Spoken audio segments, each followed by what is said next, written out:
xildhibaan Maarig Yuusuf cilmi video ka mid ah xildhibaanada golaha deegaanka ee degmada Burco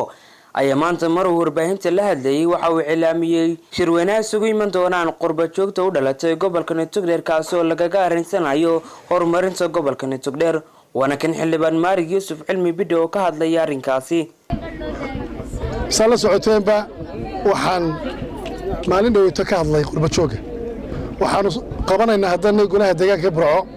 waa markii koowaad ee la qabto shirweyne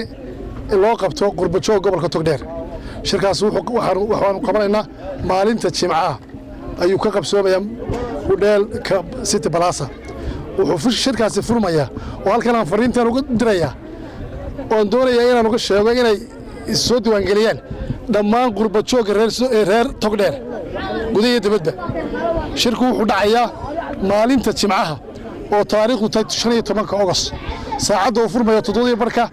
wala qadeenaya wala tukanaya wala isu soo noqonaya wuxuu shirkaasi gabagabo doona insha Allah in 3-4 meelaha waxa shirka nagala soo qayb gali doona wasiiro ka tirsan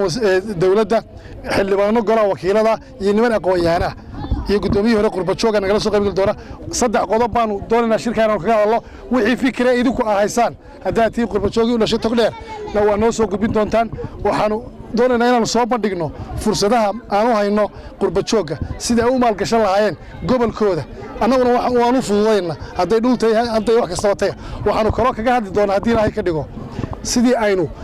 qurba jooga Togdheer iyo gobolka hadaynahay sidii aynu horumarin lahayn gobolka saddexaad waan idin soo dhaweynaa waxaan isla garanay inaan idin soo dhaweyno Khalid Bakeele shabakada caalamiga ee Itraaf News Burco.